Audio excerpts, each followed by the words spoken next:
নমস্কার,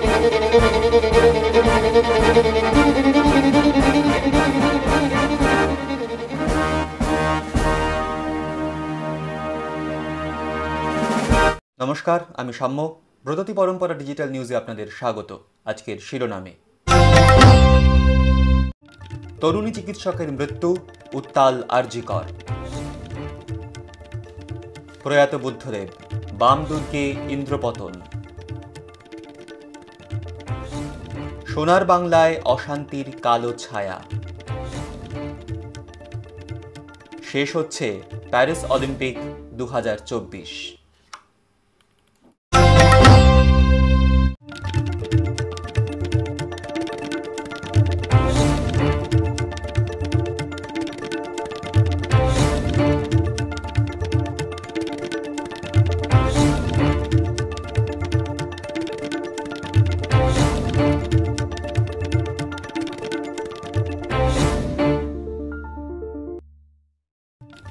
আজকের সংবাদ সংকেত।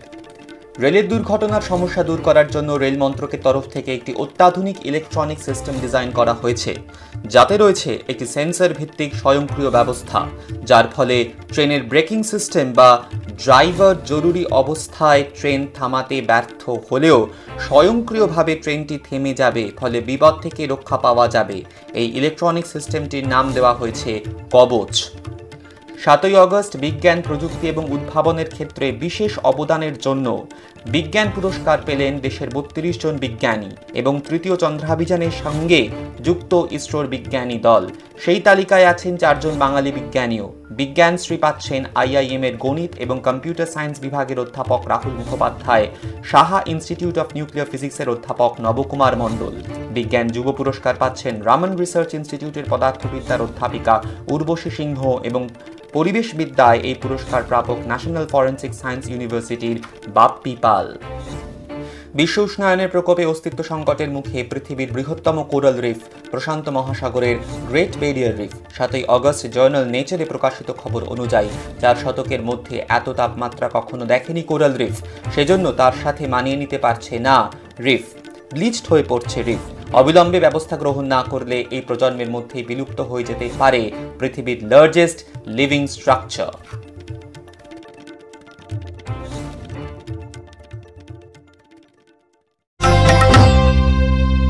আসছি বিস্তারিত খবরে। শুক্রবার সকালে আরজিকর হাসপাতালের ইমার্জেন্সি বিভাগের 4 তলার সেমিনার হল থেকে উদ্ধার করা হয়েছে এক চিকিৎসকের দেহ। সেই নিয়ে শুরু হয়েছে হইচই। হাসপাতালে যান পানিহাটির তৃণমূল বিধায়ক নির্মল ঘোষ। তিনি জানান, মৃত চিকিৎসক তাঁর এলাকার বাসিন্দা ছিলেন, তাই খবর পেয়ে সকাল থেকে সেখানে রয়েছেন তিনি। অভিযোগ উঠেছে তরুণীকে খুন করা হয়েছে। ময়নাতদন্তে মৃতার শরীরে একাধিক অংশে ক্ষতর চিহ্ন পাওয়া গিয়েছে। মুখে, ঠোঁটে, পেটে, হাতে, পায়ে, পেটে, এমনকি যৌনাঙ্গেও আঘাতের চিহ্ন মিলেছে। কিভাবে এই আঘাত লাগলো তা ময়নাতদন্তের প্রাথমিক রিপোর্টে স্পষ্ট নয়।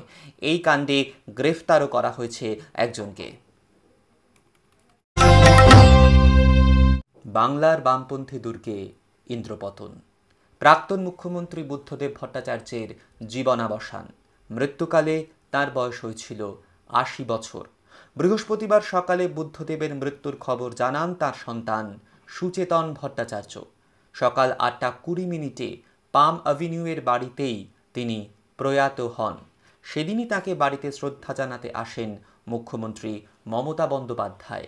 শুক্রবার তাঁর শেষ যাত্রায় কিন্তু রাজনীতি ভুলে পথে নেমেছিলেন সমস্ত দলের সমস্ত নেতা। বাংলার বহু প্রান্ত থেকে একবার শেষবারের মতন নেতাকে শ্রদ্ধা জানাতে এসেছিলেন তাঁর অসংখ্য অনুরাগী। অর্ধনমিত লাল পতাকা আর ইন্টারন্যাশনাল গানের সুরে চোখের জলে NRS-এর গেট দিয়ে শেষমেশ ঢুকে গেল বুদ্ধদেবের দেহ। বালিগঞ্জে পাম অ্যাভিনিউর বাড়িতেই বৃহস্পতিবার সকাল 8:20 নাগাদ শেষ নিঃশ্বাস ত্যাগ করেন বুদ্ধদেব ভট্টাচার্য। রেখে গেলেন স্ত্রী ও এক সন্তানকে। দীর্ঘ 5 দশকের রাজনৈতিক জীবন। প্রথমে কাশীপুর বেলগাছিয়া কেন্দ্রের বিধায়ক ছিলেন তিনি। এরপর 1987 সালে যাদবপুর কেন্দ্র থেকে ভোটে দাঁড়ান। 2011 সাল পর্যন্ত টানা এই কেন্দ্রের বিধায়ক ছিলেন বুদ্ধবাবু। 1944 সালের 1 মার্চ কলকাতায় বুদ্ধদেব ভট্টাচার্যের জন্ম। কবি সুকান্ত ভট্টাচার্য তাঁর কাকা।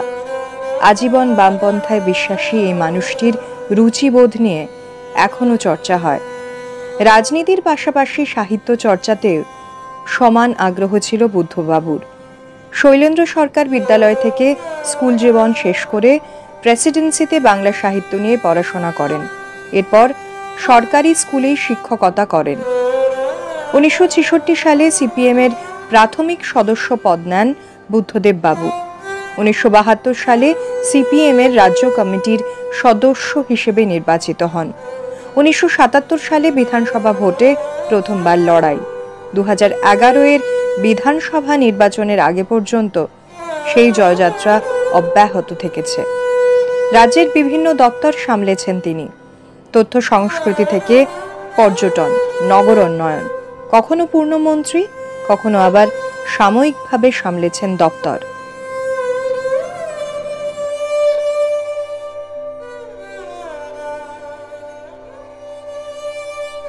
উনিশশো 1996 সালের পর স্বরাষ্ট্র দপ্তরের মন্ত্রী ছিলেন বুদ্ধদেব ভট্টাচার্য। 1999 সালে ডেপুটি মুখ্যমন্ত্রী হন তিনি। জ্যোতি বসু অবসর নেওয়ার পর 2000 সালে মুখ্যমন্ত্রী পদে বসেন বুদ্ধবাবু। বাংলায় 34 বছরের বাম রাজত্বের শেষের 10 বছরের মুখ্যমন্ত্রী তিনি। পরনে সাদা ধবধবে ধুতি পাঞ্জাবি, বাঁদিকে পাট করে আঁচড়ানো চুল, শব্দচয়নে সদা সতর্কতা, গলার স্বরের গাম্ভীর্য, স্পষ্ট উচ্চারণে বাংলায় কথা বলা। 10টা বছরেই তাঁকে করে তুলেছিল ব্র্যান্ড বুদ্ধ। জীবনের শেষ দিন পর্যন্ত তিনি ব্র্যান্ড হয়েই থেকে গেলেন। বিতর্ক এসেছে, যেমনটা আসে রাজনীতির অনুষঙ্গে, তবে সেসব ঠেলে সরিয়ে তিনি আজীবন বুদ্ধ বাবু হয়েই থেকেছেন। বিরোধীরা তাকে ভাষার বাণে ভিড়তে গেলেও কখনো বাবু ছাড়া সম্বোধন করেনি। এটাই বোধহয় ব্র্যান্ড বুদ্ধর শক্তি। দক্ষিণ কলকাতায় পাম অ্যাভিনিউয়ের 2 কামরার ফ্ল্যাটে আড়ম্বরহীন জীবন কাটিয়েছেন শেষ দিন পর্যন্ত। গত কয়েক বছরে একাধিকবার হাসপাতালে ভর্তি হয়েছেন তিনি। বারবার সেই লড়াই জিতে ফিরেও এসেছেন। কখনোই হাসপাতালে যেতে চাইতেন না। পাম অ্যাভিনিউয়ের ঘরটাই ছিল তার সবটা। বৃহস্পতিবার সেই ঘরেই শেষ নিঃশ্বাস ত্যাগ করলেন বুদ্ধদেব ভট্টাচার্য। শেষ হলো বাম রাজনীতির এক জমানার। তবে মৃত্যুর পরেও তিনি অমর, কারণ চিকিৎসা শাস্ত্রের সুবিধার জন্য মরণোত্তর দেহদান করেছিলেন তিনি। মানুষটি চলে গেলেন, তবে মানুষের সেবা অব্যাহত থাকল।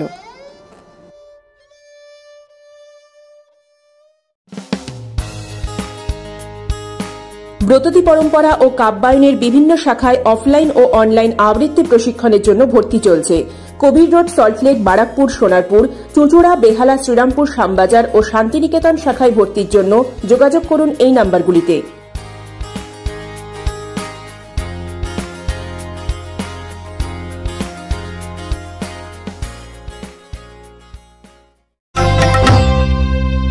বৈষম্য বিরোধী ছাত্র আন্দোলনকে কেন্দ্র করে গত কয়েকদিন ধরেই অশান্ত বাংলাদেশ। সরকারি চাকরিতে সংরক্ষণ সংস্কারের দাবিতে শুরু হওয়া ছাত্র আন্দোলন পরিণত হয় সরকার বিরোধী আন্দোলনে। আন্দোলনকারীদের দাবি ছিল একটাই, শেখ হাসিনার অপসারণ। শেষমেশ তিনি পদত্যাগ করেন এবং দেশ ছাড়তে বাধ্য হন, এবং এর মধ্যেই অন্তর্বর্তী এক নতুন সরকার গঠিত হয়, এবং তারই মধ্যে গতকাল অর্থাৎ শনিবার পদত্যাগ করেন সুপ্রিম কোর্টের প্রধান বিচারপতি। আন্দোলনকারীদের পক্ষ থেকে নাগাড়ে দাবি উঠছিল তার পদত্যাগের জন্য, এবং বাংলাদেশের একাধিক সংবাদ মাধ্যম সূত্রের খবর শনিবার দুপুর 2:30 নাগাদ অর্থাৎ ভারতীয় সময় দুপুর 2 নাগাদ তিনি পদত্যাগ করেছেন। 1947 সালে ব্রিটিশ ভারত বিভক্ত করে দুটি স্বাধীন রাষ্ট্র প্রতিষ্ঠা করা হয়, ভারত ও পাকিস্তান। মুসলিম জনসংখ্যার আধিক্যের ভিত্তিতে পাকিস্তানের সীমানা চিহ্নিত করা হয়, যার ফলে পাকিস্তানের মানচিত্রে দুটি পৃথক অঞ্চল অনিবার্য হয়ে ওঠে, একটি পশ্চিম পাকিস্তান আর তৎকালীন পূর্ববঙ্গ তথা বর্তমান বাংলাদেশ নিয়ে গঠিত অপর অংশটির নাম হয় পূর্ব পাকিস্তান। 1952 সালের ভাষা আন্দোলনের মাধ্যমে পাকিস্তানের দুই অংশের মধ্যে সংঘাত তৈরি হয়। পরবর্তী বছরগুলি জুড়ে চলে পূর্ব পাকিস্তানের স্বাধীনতার লড়াই। 26শে মার্চ 1971-এ জাতির পিতা বঙ্গবন্ধু মুজিবুর রহমান ঘোষণা করেন বাঙালি জাতির বহুকাঙ্ক্ষিত স্বাধীনতা। বঙ্গবন্ধুর নেতৃত্বে ভারতের সহযোগিতায় দীর্ঘ 9 মাস সশস্ত্র মুক্তিযুদ্ধের মাধ্যমে 16ই ডিসেম্বর আসে বিজয় দিবস। পথ চলা শুরু হয় স্বাধীন সার্বভৌম বাংলাদেশের। অনেক ওঠাপড়ার পরে বাংলাদেশে অবশেষে স্থায়ী হয় গণতান্ত্রিকভাবে জিতে আসা রাজনৈতিক দলের সরকার। বিগত 3টি নির্বাচনে জয়ী হন আওয়ামী লীগ প্রধান বঙ্গবন্ধুর কন্যা শেখ হাসিনা, কিন্তু বিভিন্ন কারণে জনগণের মনে জমা হচ্ছিল ক্ষোভের বারুদ, আর তাতেই অগ্নিসংযোগ করল সংরক্ষণ বিরোধী ছাত্র আন্দোলন। দমন পীড়ন চালিয়েও অশান্তি থামাতে না পেরে শেষ পর্যন্ত গত সোমবার পদত্যাগ করেই দেশ ছাড়েন হাসিনা। আপাতত ভারতেই আশ্রয় নিয়েছেন তিনি। এদিকে প্রশাসনহীনতার সুযোগে লাগাতার সন্ত্রাস চলল বাংলাদেশে। অবাধ লুটপাট চলল হাসিনার বাসভবন গণভবনে। দেশ জুড়ে হিংসা চলল অবাধে। বঙ্গবন্ধুর মূর্তি ভেঙে মাটিতে মিশিয়ে দেওয়া হলো। খুন করে রাস্তায় ঝুলিয়ে দেওয়া, সংখ্যালঘুদের আক্রমণ, ভারত বিরোধী বিষোদ্গার, কোনো কিছুই বাদ থাকলো না এই কদিনে। থানাগুলি থেকে পালিয়ে গেলেন পুলিশ কর্মীরা। আপাতত গঠিত হয়েছে তত্ত্বাবধায়ক সরকার। প্রধান উপদেষ্টা নোবেলজয়ী অর্থনীতিবিদ অশীতিপর মোহাম্মদ ইউনুস। এই সরকারের বিভিন্ন পদে রয়েছেন বাংলাদেশ ব্যাংকের প্রাক্তন গভর্নর, প্রাক্তন বিদেশ সচিব থেকে ছাত্র নেতারাও। বেশ কিছুদিন থমকে থাকার পর ভারতের সাথে অবশেষে শুরু হয়েছে স্থল বাণিজ্য। আইনের শাসন ফিরিয়ে এনে বাংলাদেশকে ছন্দে ফেরানো এখন সে দেশের কর্তাদের কাছে প্রধান চ্যালেঞ্জ। ভারতের সামনে চ্যালেঞ্জ হলো ভূ রাজনৈতিক গুরুত্ব অনুযায়ী পরিবর্তিত পরিস্থিতিতে বাংলাদেশের সাথে স্বাভাবিক সম্পর্ক আবার গড়ে তোলা।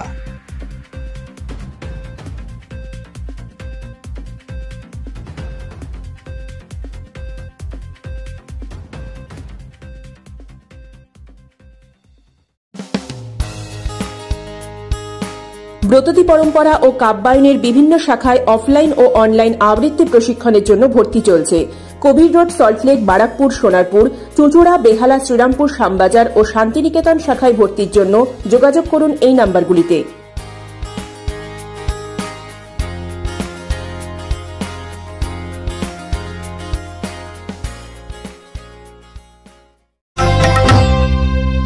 গত সপ্তাহ জুড়ে নানা ঘটনার পাশাপাশি প্যারিস অলিম্পিকের আসরেও ছিল প্রচুর ঘটনা, অর্থাৎ ঘটনা বহুল। ভারতের ক্রীড়া প্রতিযোগীদের ভাগ্য বিপর্যয় যেমন আশাভঙ্গ হতে হয়েছে, তেমনি ভারতীয় পুরুষ হকি দলের চমকপ্রদ খেলা ও ভারতের সোনার ছেলে নীরজ চোপড়ার রূপজয় আপ্লুত হয়েছে দেশবাসী।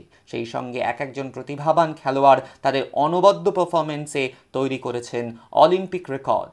আজ দেখে নেওয়া যাক এক ঝলকে প্যারিসের অলিম্পিক।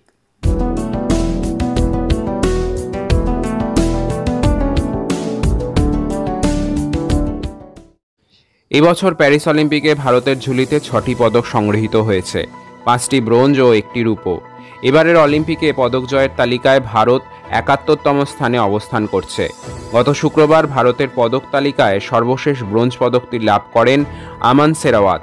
অলিম্পিকে এখনও পর্যন্ত ভারতীয় প্রতিযোগীদের মধ্যে সর্বকনিষ্ঠতম হিসাবে পদক জিতলেন সেরাওয়াত। 21 বছর বয়সী এই কুস্তিগির অলিম্পিকে কুস্তিতে ভারতের পদক জয়ের ধারাকে অব্যাহত রাখল। যে সম্ভাবনা প্রায় শেষ হতে বসেছিল ভারতের অন্যতম সেরা মহিলা কুস্তিগির ভিনেস ফোগাটের ডিসকোয়ালিফাই হয়ে যাওয়ার দরুন। ফাইনাল ইভেন্টে খেলতে নামার আগে ভিনেসের বাড়তি 100 গ্রাম ওজনের জন্য ডিসকোয়ালিফাই হয়ে যাওয়াটা এক চরম ভাগ্য বিপর্যয়। তবে প্রাথমিক কোয়ালিফিকেশন রাউন্ড ও সেমিফাইনাল রাউন্ডে ভিনেস যে অনবদ্য ক্রীড়া প্রতিভার পরিচয় দিয়েছেন তা পদক লাভের মাধ্যমে সার্থকতা না পেলেও ইতিহাসে নজির তৈরি করেছে, দৃষ্টান্ত তৈরি করেছে তার লড়াই আগামী প্রজন্মের কাছে। তাই এই কৃতিত্ব অর্জনকেই স্বীকার করে নিয়ে 29 বছর বয়সী এই মহিলা কুস্তিগির গত শুক্রবার কুস্তি থেকে নিজের অবসর নেওয়ার কথা ঘোষণা করেছেন। তবে ভিনেসকে এইভাবে ডিসকোয়ালিফাই করার মাধ্যমে ইন্টারন্যাশনাল অলিম্পিক কমিটি তাকে যেভাবে পদক লাভ থেকে বঞ্চিত করেছে তা অনেক ক্রীড়াবিদরাই সমর্থন করছেন না। এ বিষয়ে ভিনেশের মামলাটি court of arbitration of sports গ্রহণ করে বিচার বিভাগীয় তদন্ত শুরু করেছে। অলিম্পিকে ভাগ্য বিপর্যয় ভারতীয় হকি দলেরও পিছু ছাড়েনি। কোয়ার্টার ফাইনাল ম্যাচে ভারতীয় শিবিরের অন্যতম ডিফেন্ডার অমিত রুইদাস লাল কার্ড পাওয়ার দরুন সেমিফাইনালে জার্মানির বিরুদ্ধে মাত্র 10 জনের টিম নিয়ে খেলতে নামে ভারতীয় হকি দল। শ্রীজেশ মন্দীপরা এই ম্যাচে দুর্ধর্ষ পারফরমেন্স করলেও জার্মানির কাছে 3-2 গোলে পরাজিত হয়। অবশেষে ব্রোঞ্জ ম্যাচে স্পেনের বিরুদ্ধে ভারতীয় শিবির জয় ছিনিয়ে আনে। সেই সঙ্গে গতবারের টোকিও অলিম্পিকে ব্রোঞ্জ পদক জয়কে অব্যাহত রাখল ভারতীয় পুরুষ হকি দল। ভারতের অলিম্পিক অভিযানে একেবারে তীরে এসে তরি ডুবল আরেক প্রতিযোগীর। ভারোত্তোলনে গত অলিম্পিকের রূপজয়ী মীরাবাই চানু এবার শেষ করলেন 4র্থ স্থানে। নিশ্চিত পদক জয়ের আশার হাতছাড়া হতে দেখা গেল ভারতীয় শাটলার লক্ষ্য সেনের সেমিফাইনাল ম্যাচেও। এইভাবে এক একটি আশাভঙ্গের পর অবশেষে ভারতীয় অ্যাথলেটিক্স শিবিরের অন্যতম আলোচিত পারফর্মার নীরজ চোপড়া গত বৃহস্পতিবার রাতে জ্যাভলিন থ্রোয়িংয়ের ফাইনাল ইভেন্টে রূপোর পদক জয়লাভ করেন। গতবারের টোকিও অলিম্পিক্সের সোনাজয়ী ও বিশ্ব চ্যাম্পিয়ন এই ভারতীয় জ্যাভলিন থ্রোয়ার এবার অলিম্পিকে প্রথম স্থান অধিকার না করলেও তার চলতি সিজনের সবথেকে বেস্ট থ্রোয়িংটি সম্পন্ন করেছিলেন 89.4 মিটার থ্রোয়ের মাধ্যমে।